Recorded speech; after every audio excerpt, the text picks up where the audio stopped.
like a hot mess. Yeah, so I saw my psychiatrist recently, and we are looking at my symptoms and now reconsidering where certain symptoms are coming from. And we have determined that my, I don't know if I've talked to you about this already, determined that my irritable outbursts are almost 100% likely to be meltdowns as opposed to mixed episodes with bipolar disorder, because I have that as well. Because I explained to him that I have these outbursts, even though I understand what's going on and why something, it's always centered around change, um, or going from one thing to the next without any buffer time. Or I'm trying to troubleshoot something like my laptop or a form because I have trouble with those things.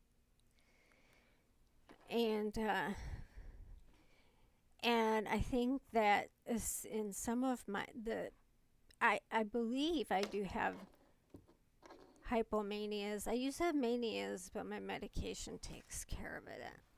Well, sometimes I'll have a hypomania. And an aspect of it is if I have a special interest, it's going to weave into that hypomania. And so I might be really have a really super interest, super special interest, and then get me hypomanic and it becomes something even bigger. Um, so there's that. But I told him that, you know, when um, when I was when I worked at the animal shelter, and there was there was a lot of noise back where in the dog kennels, and we would wear headphones for noise canceling. And when I got some, I told him it felt so good. It felt like I'd taken a Valium. And I started wearing the headphones all over the place all the time because it just felt that good. And one time I put my headphones on my mama and I said, "Isn't that nice? Doesn't she's?" I'm like, "Doesn't that feel good?" Um, and I talked to him about these um, outbursts and and um,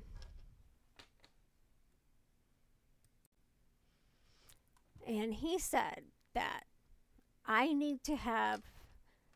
He said as high as the highest quality of canceling headphones you can you can get two, just so they're both always ready, and um and take them with you wherever you go, because you just like half an hour with them on um can make a difference in your irritability. I know that I notice that when I wear my headphones at the store, I shop quicker. I make decisions faster. Um, and and so I've been wearing them more places, just allowing myself to. Um,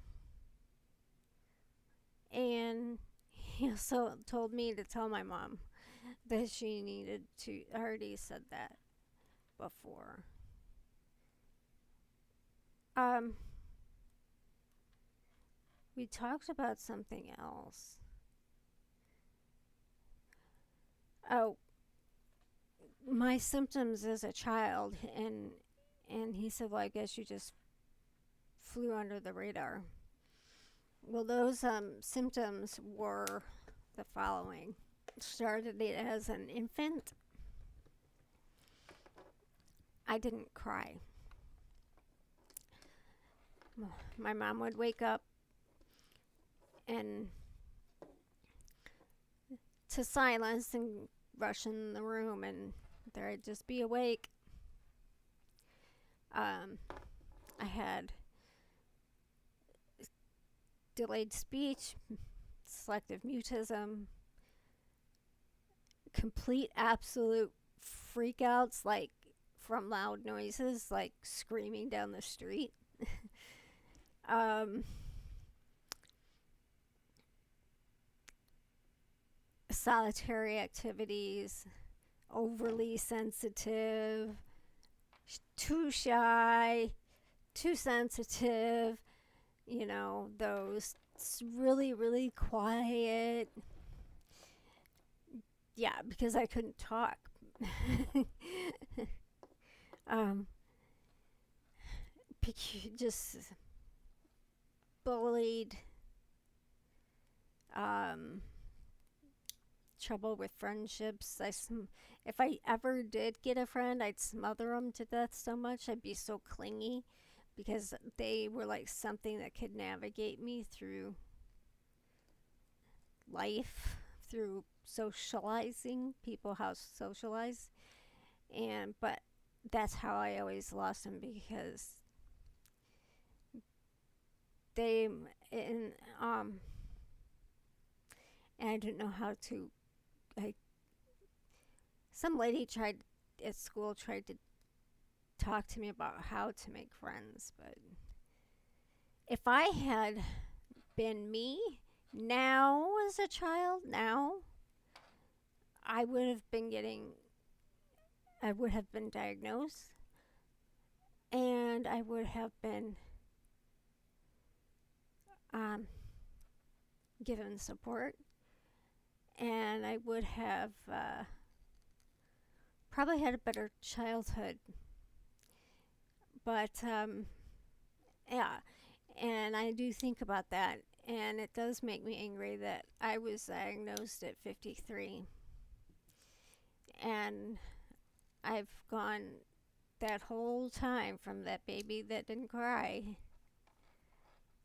to now struggling to explain to people what I'm experiencing. For instance, and this is my last point,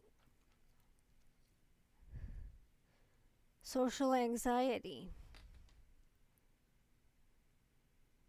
I am not I mean, yeah, I have a degree of social anxiety like a lot of people. That's not my problem, and a lot of therapists try to get you to do this.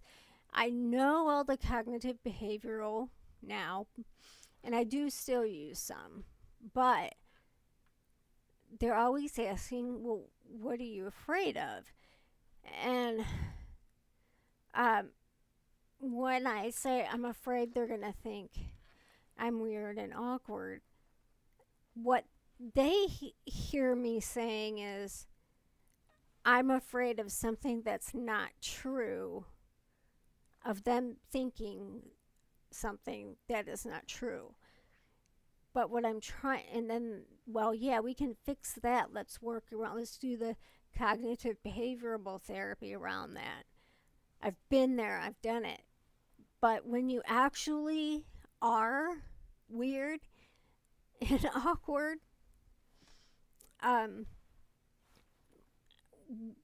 that's what I want to know. What do I do now? I already know I'm weird and awkward, and I know that other people know that I'm weird and awkward because I am out in the open, weird and awkward. So, do I suppress weird and awkward? That only makes me a different variety of weird and awkward. So if you're a therapist, please let me know. It's not a fear of being something that I am not, is I don't want to be weird and awkward. And I started out with this one therapist recently, and it said on her profile that she worked with people with autism, and that was baloney. I was teaching her, and so I dumped her. I have an appointment with a new one, and pretty much all she does is adults with autism. So I'm kind of stoked to find out how things will go with her. I live out in the middle of nowhere, so it is telecommunication on my computer or my phone, depending on what my internet is like.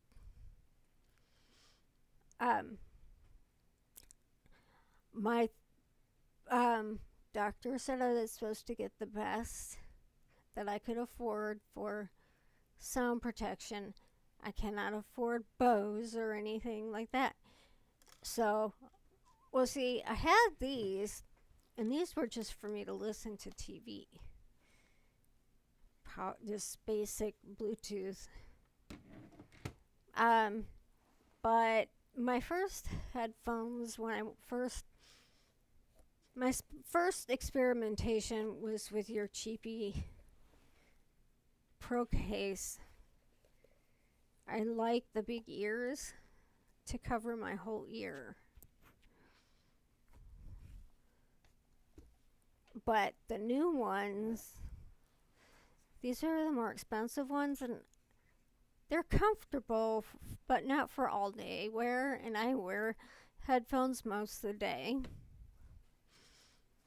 It doesn't mess my hair up as much, but they sit right on where my glasses go on my ears, and it presses on them.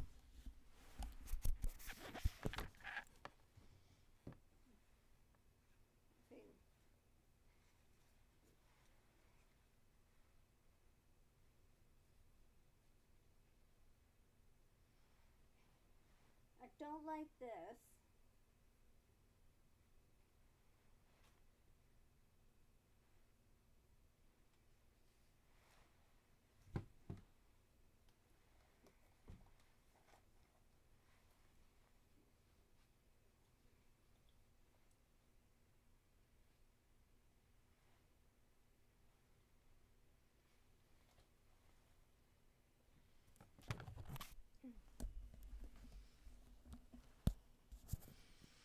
So yeah, I still think I like the Pro case better.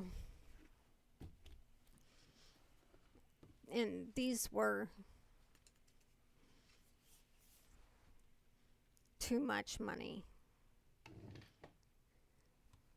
But I'll get by. Okay, that's all I have.